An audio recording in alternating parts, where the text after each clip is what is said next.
नमोस्तु नमोस्तु नमोस्तु। प्रथम प्रश्न के लिए मैं सादर आमंत्रित करता हूं श्रीमान राकेश जी जैन, जो आज ही ट्रस्टी के रूप में जिन्होंने अपने को गुणायतन से जोड़ा है। कृपया अपने प्रश्न के लिए उपस्थित हो। नमोस्तु भगवान, नमोस्तु भगवान, नमोस्तु भगवान। हे महाराज श्री, मेरा प्रश्न है कि सम्यक दर्शन हमें कैसे प्राप्त हो, इसमें क्या हमें करना चाहिए? बहुत सुंदर प्रश्न है। मार्गदर्शन कीजिए। सम्यक दर्शन हमारे मोक्ष मार्ग की पहली सीढ़ी है। बिना सम्यक दर्शन के हमारा कल्याण नहीं हो सकता, और सम्यक दर्शन की भावना प्रत्येक व्यक्ति को करनी चाहिए। सवाल है सम्यक दर्शन की उपलब्धि का। ये अंतरंग की चीज़ है, इसे हम ऐसा नहीं कह सकते कि हमें एहसास हो कि हमें सम्यक दर्शन हो गया। लेकिन सम्यक दर्शन की प्राप्ति के लिए हमें 4 कार्य करना चाहिए। सबसे पहले सच्चे देव शास्त्र गुरु के प्रति समर्पित रहते हुए उनका अधिकतम सत्संग करना चाहिए। उनके संपर्क में रहने से हमारे भाव और विचार में बहुत बड़ा बदलाव आता है, जो हमारे जीवन की स्थिरता का आधार होता है। दूसरी बात, नित्य तत्व का अभ्यास करना चाहिए। तत्व चिंतन हमारी अंतर्दृष्टि को जगाता है, उद्घाटित करता है, और उससे हमारे जीवन की दिशा और दशा परिवर्तित होती है। तो नियमित तत्व चिंतन का भाव मन में रखना चाहिए।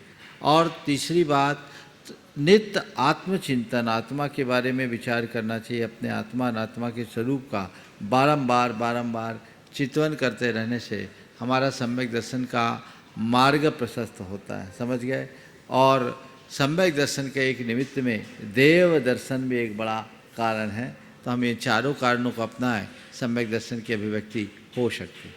नमोस्तु भगवान, नमोस्तु। अब मैं सादर आमंत्रित करता हूं श्रीमान सुरेंद्र जैन, गांधीनगर गुजरात से।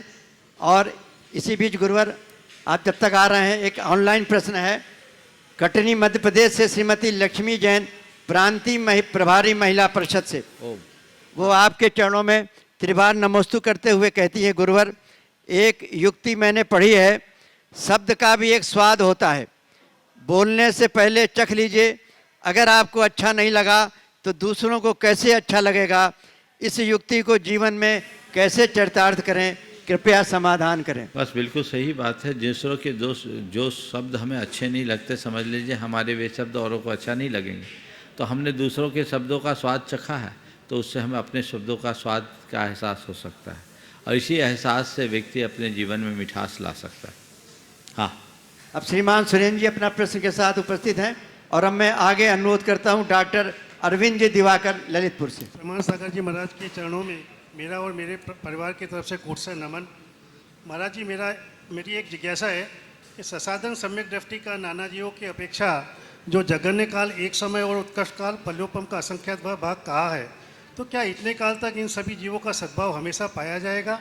और इसके बाद यदि अंतर पड़ेगा तो एक समय या उत्कृष्ट से पल्योपम के असंख्यात भाग प्रमाण काल का अंतर पड़ेगा, तो वो ऐसा कौन सा 3 काल में समय होगा कि जिस समय कोई भी जीव उत्कृष्ट काल तक न पाया जाए? कृपया समाधान करें। देखिए, शास्त्रों में लिखा है, बिल्कुल आपने जो पढ़ा है बिल्कुल सही पढ़ा और ऐसा ही लिखा है, लेकिन ये नहीं बताया कि ऐसा काल कब आएगा। ये तो केवल ही भगवान के ज्ञान का विषय है, पर कभी भी आ सकता है, हो सकता है अभी भी हो। देवेंद्र कुमार जैन बेगमगंज से। नमस्ते।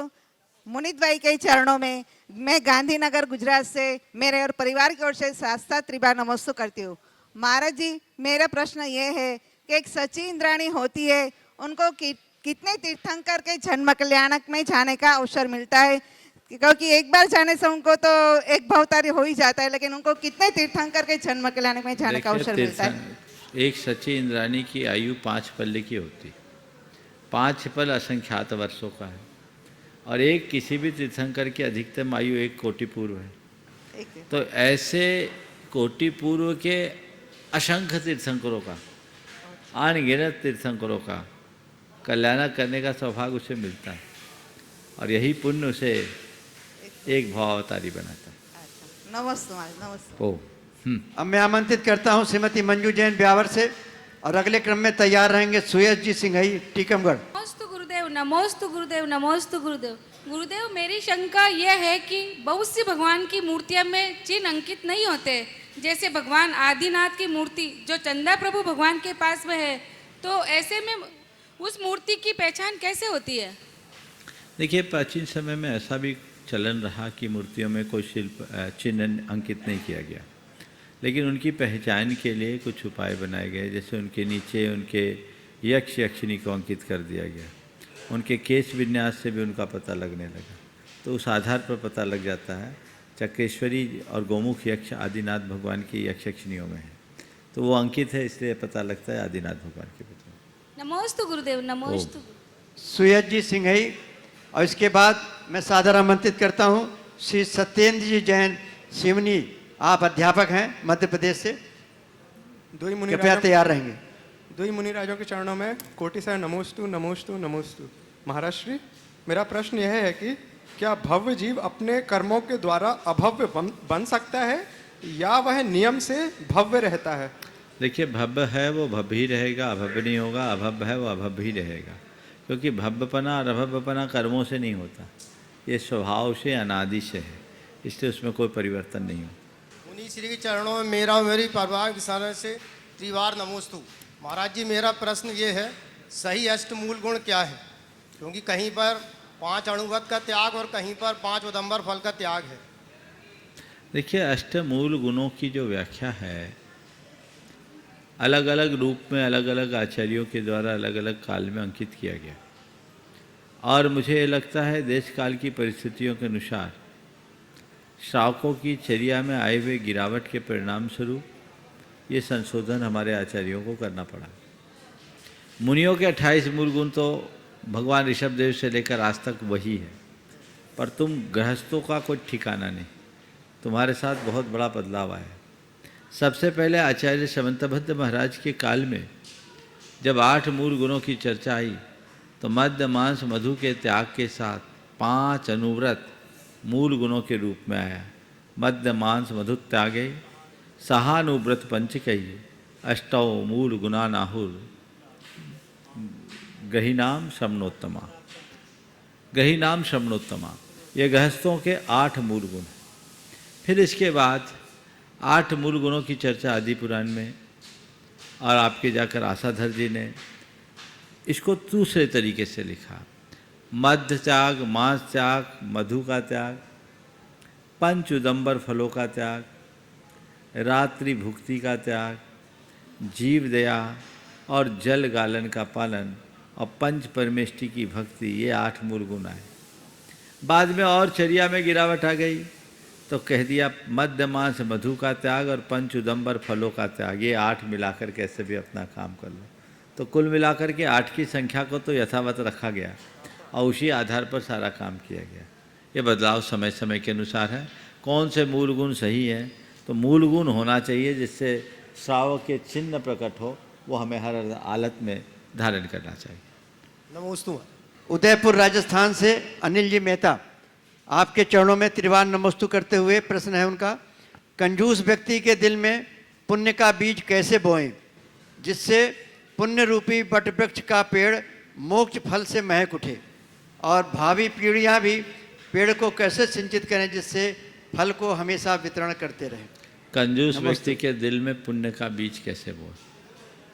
ये तो ऐसा हो गया जैसे चट्टान पर बीज बोना हो,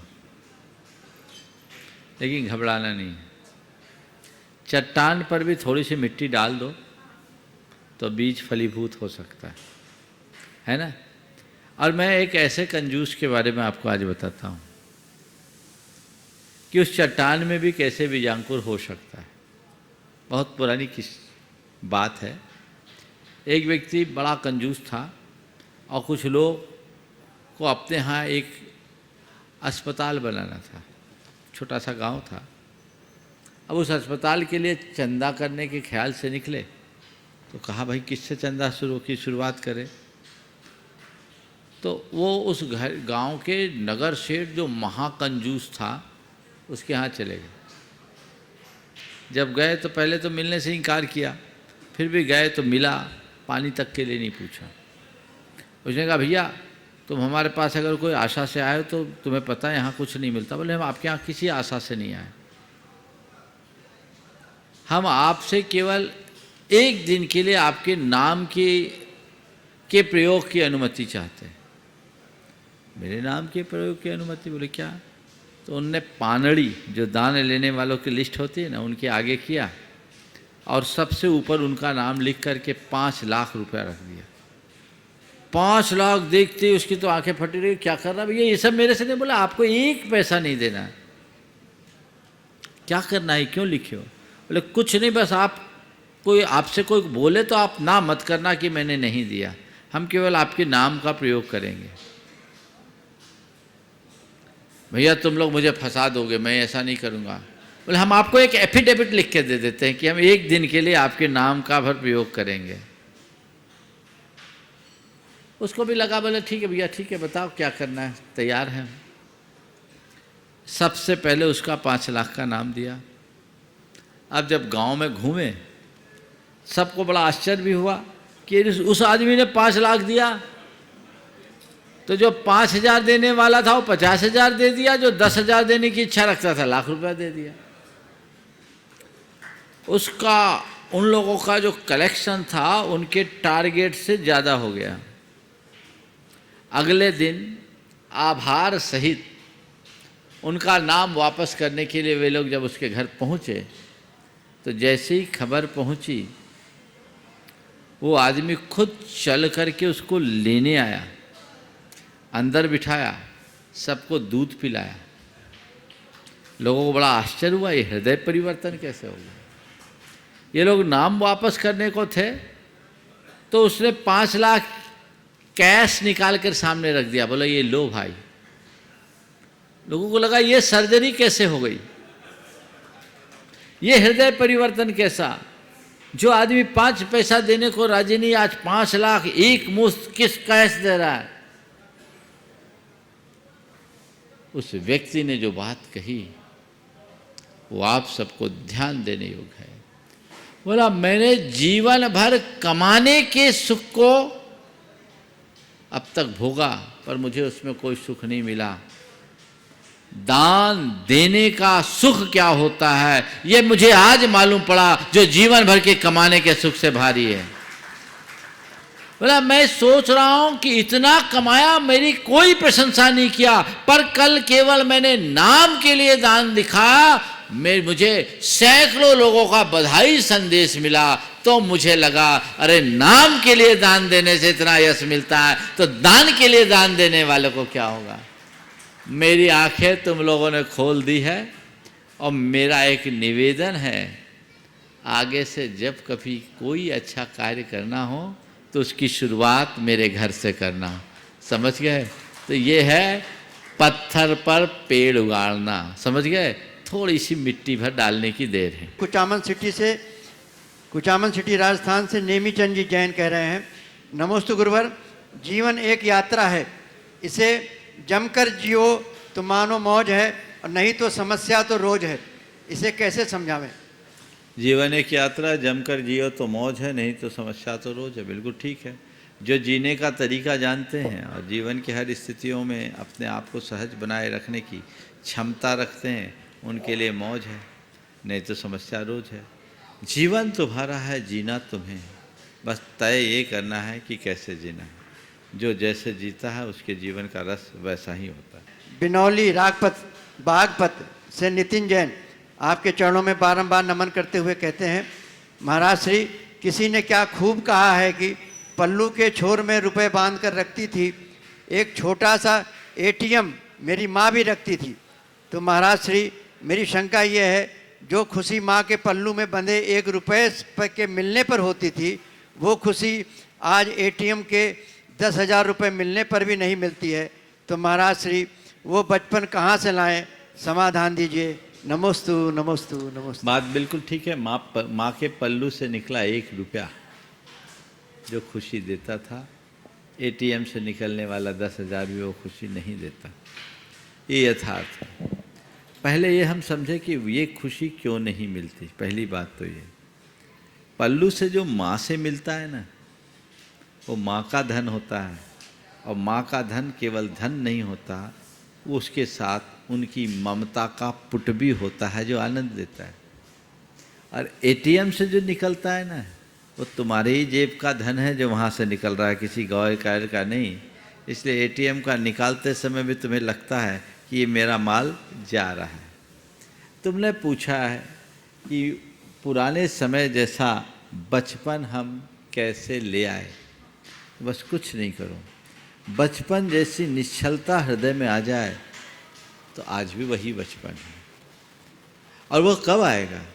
जब हम अपना ईगो कम करेंगे, अपने अहम को कम करेंगे। थोड़ा अतीत में लौटो, रोज़ लड़ाई होती, रोज़ कट्टी होती थी, लेकिन थोड़ी देर पहले कट्टी और 5 मिनट बाद एक दूसरे के गले में हाथ डाल करके चलते थे। दोस्ती होते देर नहीं लगती।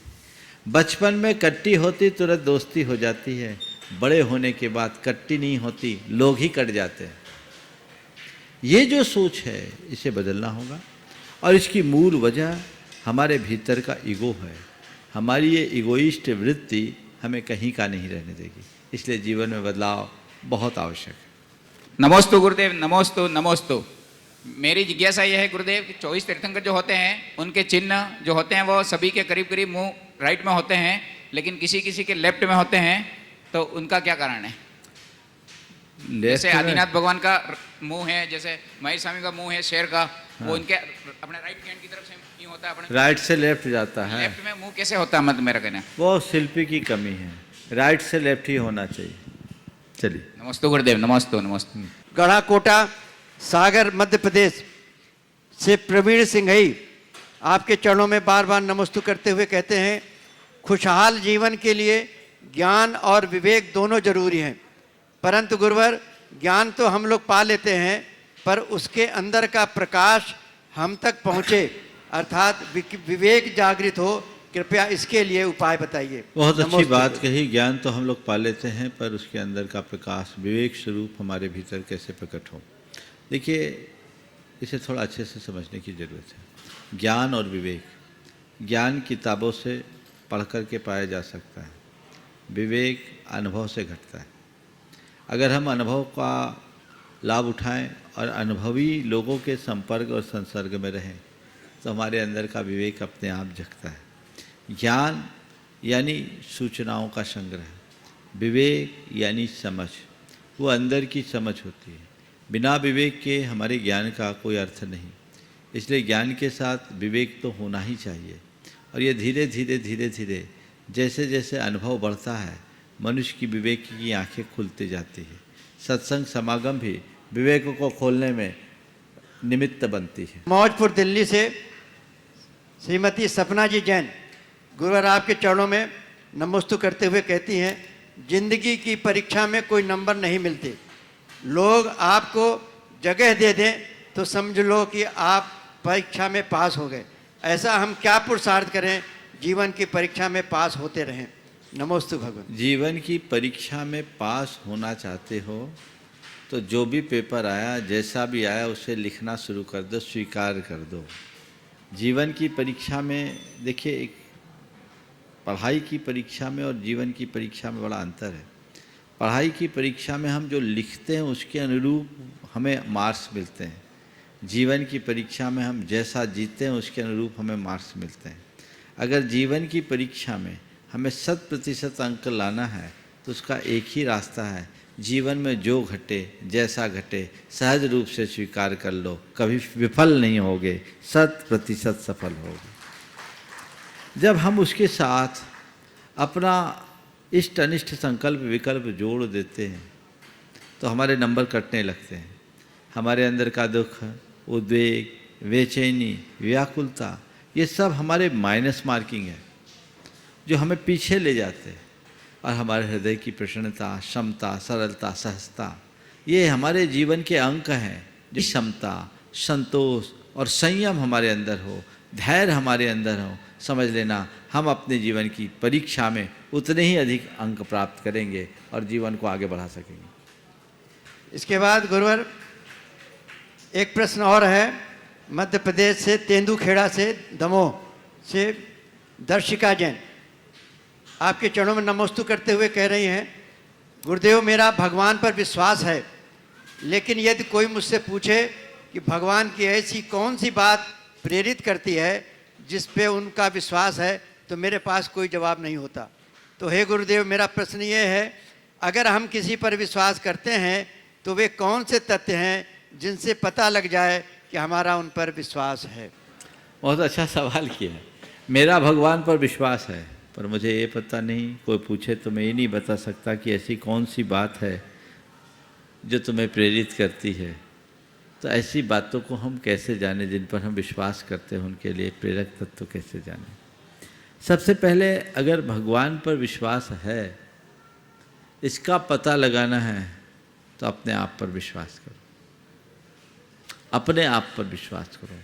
जब तक तुम्हारी आत्मा पर तुम्हारा विश्वास नहीं, तो भगवान पर विश्वास होना न होना एक बात की। भगवान पर विश्वास होने का मतलब जानो। अगर भगवान पर विश्वास होगा तो प्रेरणा जरूर मिलेगी। आपसे, मुझसे अगर ये कोई सवाल पूछे कि आपका भगवान पर विश्वास है तो ऐसी कौन सी बात है जो प्रेरित करती है, तो उस संदर्भ में मैं यही कहूँगा, मेरा भगवान पर विश्वास केवल इसलिए है क्योंकि भगवान के होने से मुझे मेरे होने का एहसास होता है। यही प्रेरणा है। उनके स्वरूप में मुझे मेरा स्वरूप दिखता है। जो वस्तु का स्वरूप देखें तो हम अपने जीवन को धन्य बना सकते हैं, अपने जीवन को सुंदर बना सकते हैं और अपने जीवन को आगे बढ़ाने में समर्थ हो सकते हैं। ऐसी दृष्टि, ऐसी भावना, ऐसी प्रक्रिया अपने जीवन में आ जाए तो प्रेरणा अपने आप मिलेगी। जिसको हम अपना श्रद्धेय समझते हैं उसकी तरफ अगर दृष्टि होगी तो हम अपने जीवन को सुखी बना सकेंगे। श्रीमान सुरेश चंद जी, श्री मनीष जी, श्री अक्षत जी जैन सपरिवार, TMU मुरादाबाद, तीर्थंकर महावीर यूनिवर्सिटी मुरादाबाद से। आप चांसलर हैं इस यूनिवर्सिटी के, पूरे यूनिवर्सिटी के सर्वा हैं। आपका सम्मान करते हुए गुणायतन कमेटी बहुत हर्षित हो रही है, बहुत गौरवान्वित हो रही है। देखिए, अभी सुरेश जी का सम्मान आप सबके मध्य हो रहा है। वाकई में सुरेश जी ने जैन समाज को एक अलग पहचान दी। ये पहले शख्स हैं जो अपने आप में संपूर्ण विश्वविद्यालय का संचालन कर रहे हैं और अब तो काफ़ी विस्तारित भी हो गया है। एक डेंटल कॉलेज से जिसकी शुरुआत हुई थी और देखते देखते इन्होंने जो ऊंचाई का स्पर्श किया है, इसने जैन समाज को एक बड़ी पहचान दी है। निश्चित ऐसे लोगों के रहने से समाज आगे बढ़ती है और मुझे यह कहकर के बड़ी प्रसन्नता हो रही कि वो जैनों को हमेशा बहुत महत्व देते हैं और ख़ासकर जैन बच्चों के संस्कारों के लिए और आर्थिक रूप से कमज़ोर बच्चों के लिए भी इनका सहयोग रहता है। मैं आज पूरा परिवार, आज तो उनकी 3 पीढ़ी एक साथ यहाँ है। मैं इनसे कहूँगा कि आपका ये विश्वविद्यालय आगे बढ़े और इसमें हमारे समाज के पिछड़े लोगों को, कमज़ोर लोगों के लिए वैसे ही स्थान, जैसे जैसे आपकी यूनिवर्सिटी का आकार बढ़ रहा है, ऐसे बच्चों के लिए स्थान भी बढ़ता रहे, मेरा आशीर्वाद। परम सम्मानीय आदरणीय श्री सुरेश जी सैन साहब से मैं अनुरोध करूंगा, आप गुरु चरणों में अपनी शंका, कोई प्रश्न हो तो जरूर रखें। नमोस्तु भगवान, नमोस्तु भगवान, नमोस्तु भगवान। गुरु चरणों में कोई शंका का सवाल ही पैदा नहीं होता और केवल आशीर्वाद की ही ज़रूरत है। समाज को, तीर्थंकर महावीर विश्वविद्यालय को, उसको पढ़ने वाले स्टूडेंट्स को और उसके पढ़ाने वाले टीचर्स को, और मुझे भी कि मैं आपकी कृपा से, भगवान की कृपा से जो कुछ भी कर पा रहा हूँ। 2000 जैन स्टूडेंट्स इस समय वहाँ हैं। मंदिर में जाना भी कंपलसरी है। उसमें जैसे संस्कार जो लेके आता है, अगर अच्छे संस्कार लेके आता है तो हमें कम दिक्कत होती है, और अगर कुछ कमज़ोर संस्कार लेके आता है तो हमारी दिक्कत बढ़ जाती है। उनको अटेंडेंस में यानी एग्ज़ाम में रोकना भी पड़ता है, फ़ाइन भी लगाने की ज़रूरत पड़ सकती है। उनको जो स्कॉलरशिप दी जा रही है जो करीब 50% है ज़्यादातर सब्जेक्ट्स में, हॉस्टल्स में भी 40% है करीब, वो भी उनकी बंद करता हूँ, लेकिन बंद कर नहीं पाता हूँ। इतने गरीब लोग आते हैं, सारा बुंदेलखंड वहाँ मौजूद होता है और मालदार लोग भी आते हैं, मगर छूट सब लेते हैं। एक बात ज़रूर है, मैंने हमेशा कहा कि कोई ऐसा मालदार अभी तक नहीं आया जो ये कहे कि मेरी छूट मुझे मत दो, मेरे गरीब का ये नौकर है, इस नौकर के बच्चे को पढ़ा दो तो ये पूरी छूट इसको दे दो, मेरी छूट ख़त्म कर दो। तो ऐसे संस्कार महाराज जी लोगों में होने ज़रूरी है कि लोग दूसरे लोगों को, हमें देख के बाकी लोग भी प्रेरित हों, और कम से कम एक समाज से इतना तो करें कि उनके घर का, उनके मंदिर का जो माली है, उनके मंदिर का जो कर्मचारी है, पूरी समाज मिलके एक बच्चा भी अगर पढ़ाए तो हज़ारों जैन बच्चे पढ़ के किसी काबिल बन जाएंगे। ये बहुत बड़ा काम नहीं है, इतना दान भी देते हैं, लेकिन आपकी जो 24 घंटे सेवा करता है, मंदिर में रहता है, उसके कर्मचारियों को पढ़ाना आप लोगों का फ़र्ज भी है, जिम्मेदारी भी है। आधी जिम्मेदारी उनकी भी मैं लेने को तैयार हूँ आधी तो पूरी समाज मिलके कम से कम ले सकती है। महाराज जी ऐसा लोगों में अगर आए तो काफ़ी बच्चों का कल्याण हो जाएगा। आपकी सेवा में बहुत बहुत नमोस्तु। आप जो काम कर रहे हैं आज भव्यता देखने को मिली, आप इतिहास बना रहे हैं हम सब के लिए, आने वाली पीढ़ियों के लिए और सैकड़ों पीढ़ियों के लिए। जो अभी कभी यहाँ आएगा तो जो लोग कहते हैं कि श्वेतांबर लोग बहुत अच्छे मंदिर बनाते हैं, तो वो कम से कम अपना आइडिया बदलेगा कि हम उनसे भी अच्छे बनाते हैं। जय हो महाराज जी, जय हो महाराज जी। देखिए, सुरेश जी ने एक बात बहुत अच्छी कही और एक पंक्ति में मैं इनकी बात पर अपनी सहमति जताते हुए कहूँगा कि समर्थ लोगों को चाहिए कि वह असमर्थों को आगे बढ़ाए, और हर समर्थ व्यक्ति यदि एक असमर्थ को आगे बढ़ाने में जुट जाए तो हमारी समाज में कोई भी असमर्थ ना बचे। इसलिए ऐसा होना ही चाहिए। बहुत बहुत आशीर्वाद। ओ हाँ, बहुत ही आदर के साथ मैं आमंत्रित कर रहा हूँ श्रीमान अंकित जी जैन, सपत्नीक मंच पे पधारें। प्रमाणिक समूह में आप सेवा दे रहे हैं। ओ हाँ, गुणायतन परिवार आपका सम्मान करके हर्षित होगा, और मैं आपके सम्मान के लिए आमंत्रित करता हूँ श्रीमान जल्दी बोलो। NL जैन साहब और श्रीमान शैलेंद्र जी जैन साहब और प्रद्युम्न जी। आइए साहब। पूरे परिवार को बुलाओ, उसके माता पिता को बुलाओ।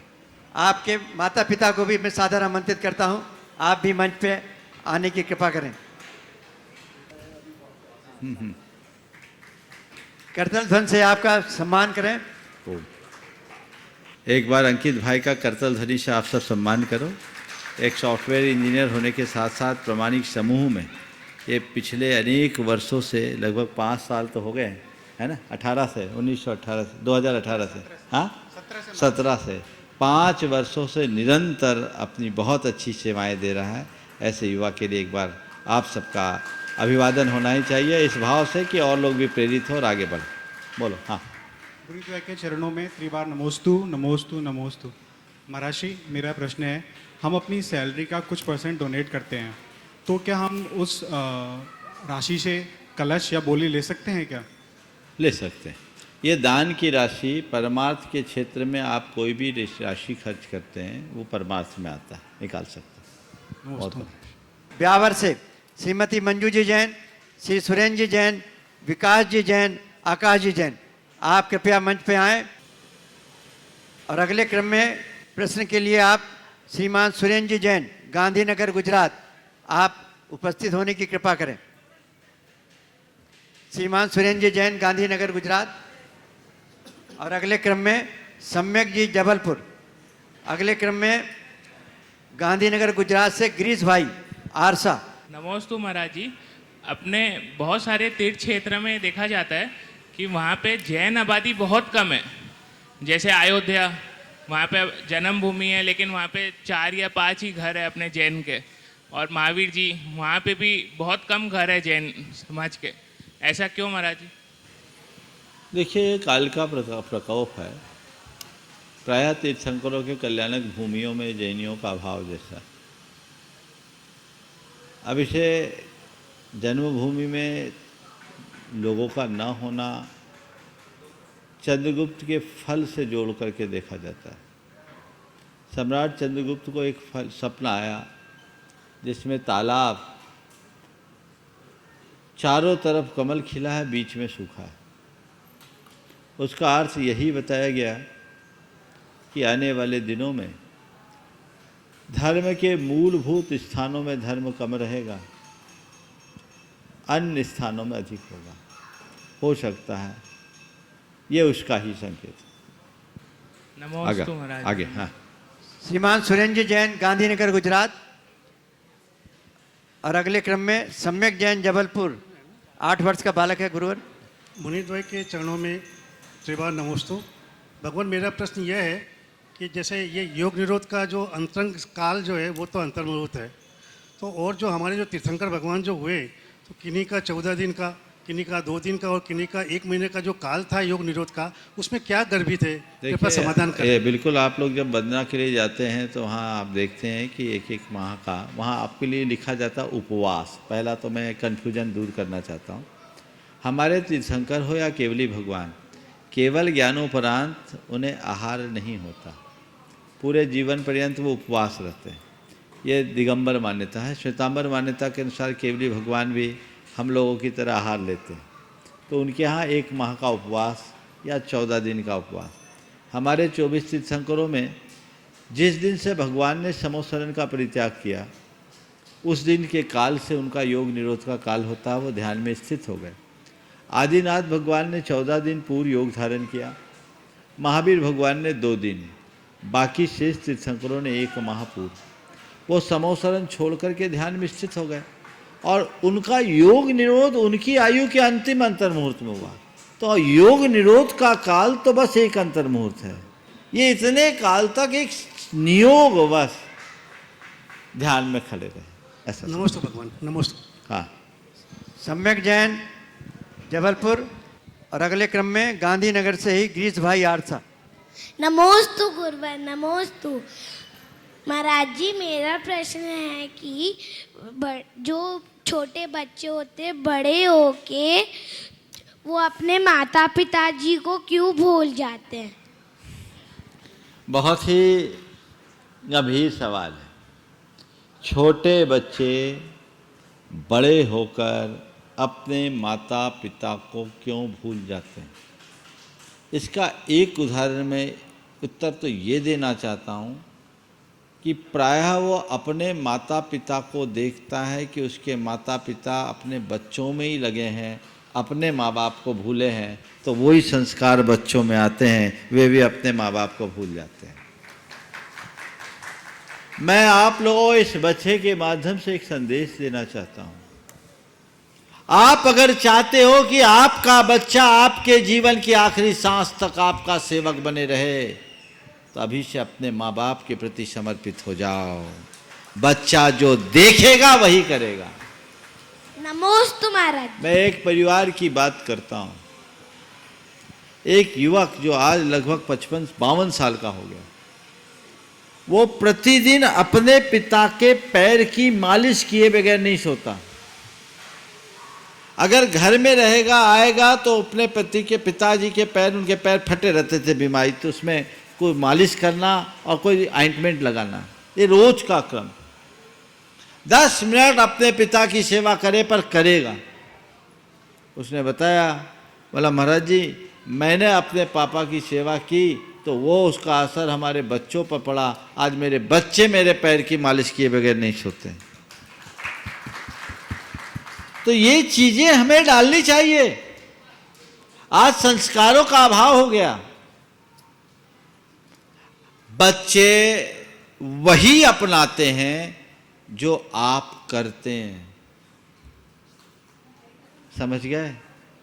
मैंने कई बार ये भी कहा कि अगर आप चाहते हो कि आप श्रवण कुमार की माँ बने तो अपने पति को श्रवण कुमार बनने का अवसर दे दीजिए। अगर आप चाहते हो कि मैं श्रवण कुमार की माँ बनूं तो अपने पति को श्रवण कुमार बनने की प्रेरणा दीजिए, क्योंकि श्रवण कुमार की औलाद ही श्रवण कुमार बनेगी, कंस की औलाद तो कंस ही होगी। समझ गए?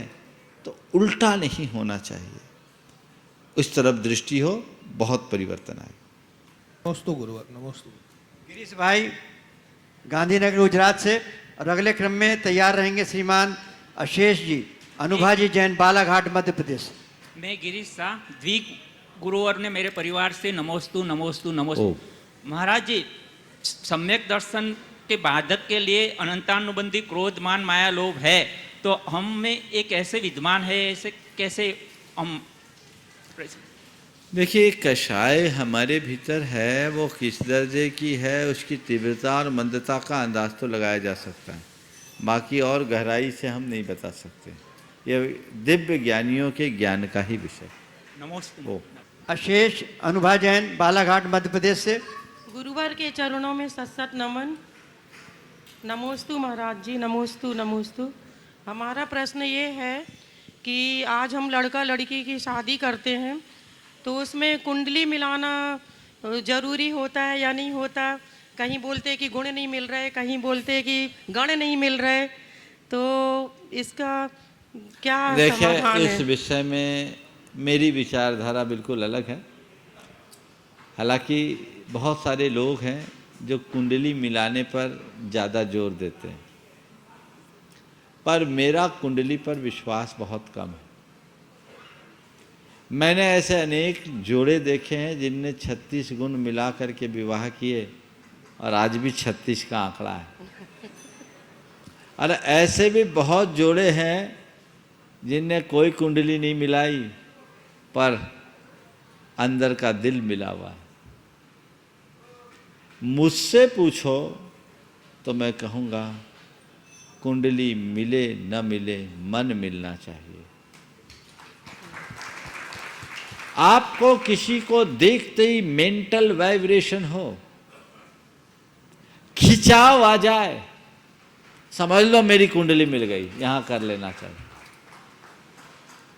और एक दूसरी बात मैं कहता हूं कि आज के समय में कुंडली अप्रासंगिक हो गई है, क्योंकि जन्म का स्थान ही नियत नहीं, जन्म का काल भी नियत नहीं। अब तो उल्टा ये भी हो गया कि पहले जन्म पत्री बनती, बाद में जन्म होता है।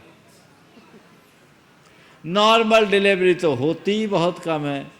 जिसकी सीजर हुई है उसकी कुंडली का कोई मतलब है? बोलो प्रद्युमन, एक ज्योतिषी बैठे हमारे पास, हाँ, कोई मतलब नहीं है ना। हाँ, तो उस कुंडली को मिला के करोगे क्या? और व्यक्ति रह यहाँ रहा, उसका जन्म होना है कोलकाता में, एक दिन पहले उसको ले जाया गया है कोलकाता में, वहाँ उसकी सर्जरी हो रही है, उसका इष्टकाल कलकत्ता से निकलेगा, वहाँ के अक्षांश देशांश से निकलेगा, पूरी जन्म पत्री बदल जाएगी। अब इस कुंडली के आधार पर किए गए फलादेश का मायना क्या है? कुंडली तब सही मानी जाती जब नैसर्गिक जन्म और नैसर्गिक स्थान होता।